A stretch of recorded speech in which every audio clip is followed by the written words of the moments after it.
Selamat pagi Sobat PIP, selamat datang di podcast Fakultas Ilmu Pendidikan bersama saya, Nova Prastia, yang akan menemani beberapa menit ke depan. Dan senang sekali kali ini kita kedatangan tamu, yaitu Wakil Dekan 1 Fakultas Ilmu Pendidikan, Bapak Dr. Imade Tegeh, SPD, MPD. Nah, dalam kesempatan kali ini kita akan bincang-bincang mengenai pendidikan di era Merdeka Belajar Kampus Merdeka. Apa kabar Bapak? Kabar baik Pak Nova. Ya.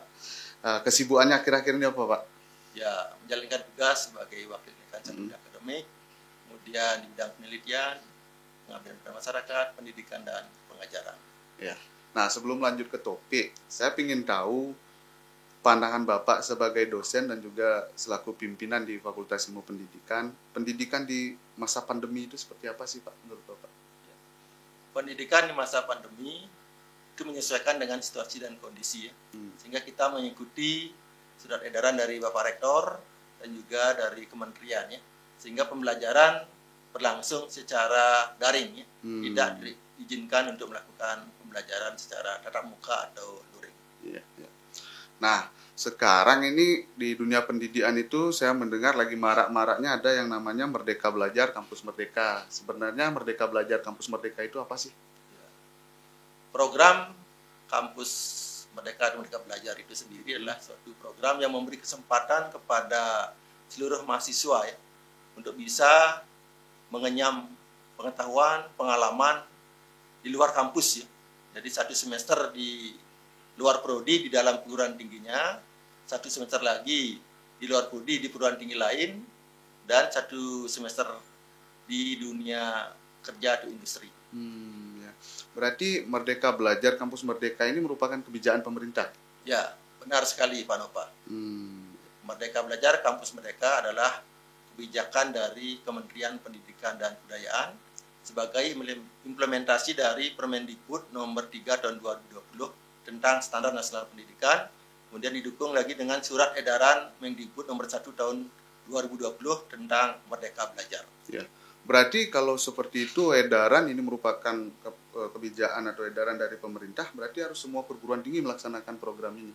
Ya, karena ini kebijakan dari kementerian, otomatis seluruh perguruan tinggi baik negeri maupun swasta wajib hukumnya untuk mengikuti program itu. Ya, ya. Nah, kemudian apa saja sih program yang diusung dalam Merdeka Belajar Kampus Merdeka itu? Ya, kementerian memberikan kebebasan pada perguruan tinggi untuk memilih 8 program. Artinya yang mana sesuai, ya, yang bisa diterapkan di perguruan tinggi masing-masing.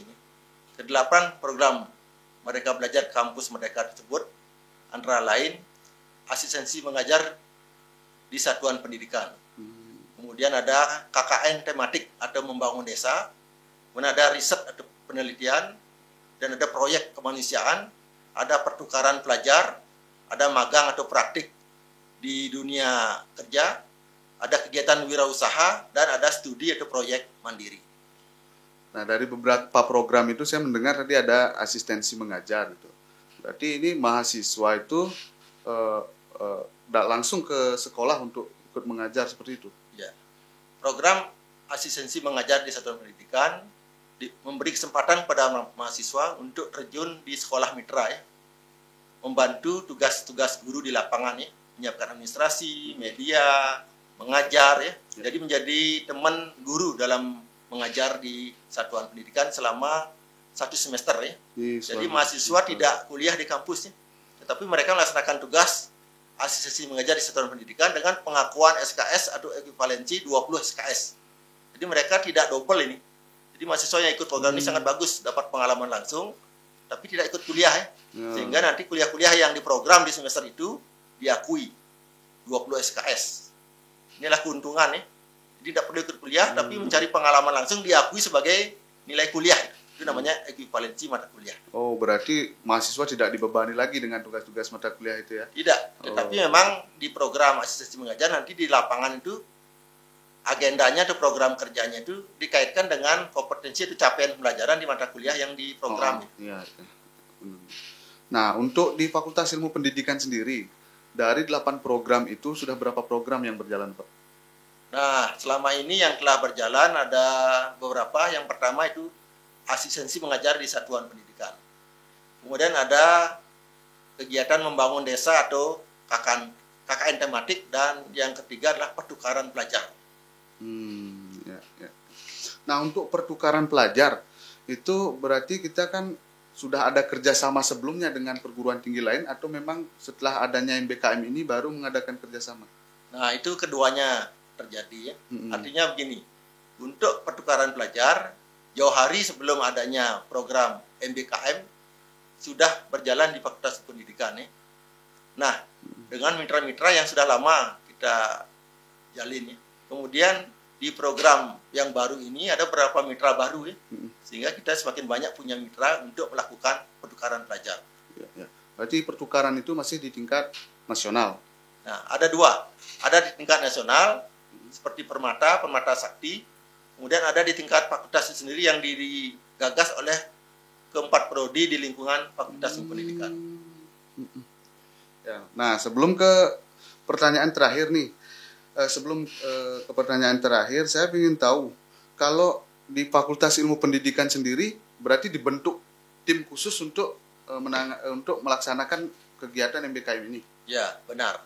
Jadi untuk mendukung program dekanat, jadi dekanat membentuk 11 tim atau gugus ya. Nah, khususnya untuk menangani Merdeka Belajar Kampus Merdeka dibentuk gugus Merdeka Belajar Kampus Merdeka yang diketuai oleh Bu Dr. Nancy Riastini. Ya, nah sebelum kita tutup nih Pak, harapan ke depan Bapak sebagai Wakil Dekan 1 melalui adanya MBKM ini seperti apa? Ke depan dengan adanya program Merdeka Belajar Kampus Merdeka ini memberikan peluang sebesar-besarnya kepada para mahasiswa untuk belajar di luar kampus. Artinya dengan bekal pengetahuan dan keterampilan yang didapat di kampus, ditambah dengan pengalaman mengikuti kegiatan di luar kampus, akan membentuk kompetensi yang sangat memadai. Artinya mahasiswa tidak hanya berteori di kampus, tapi langsung menemukan permasalahan di lapangan ya. Sehingga ini akan menjadi bekal yang berharga ketika tamat dan langsung bisa diserap oleh dunia kerja, dan kompetensi yang dibutuhkan sesuai. Karena memang mereka sudah mengalami langsung sebelum tamat. Iya. Pengalaman langsung ya. Oke Sobat PIP, terima kasih. Itu tadi podcast kami dengan Wakil Dekan 1 Fakultas Ilmu Pendidikan, Bapak Dr. Imade Teguh, SPD, MPD. Terima kasih Bapak sudah hadir pada kesempatan kali ini. Terima kasih kembali dalam kesibukannya ya, sela-sela kesibukannya yang sangat padat saya rasa selaku pimpinan ini. Nah, untuk teman-teman Sobat PIP semua, nantikan podcast berikutnya yang mungkin tidak kalah lebih menarik dari podcast kali ini. Bye-bye. Salam hormat. Terima kasih.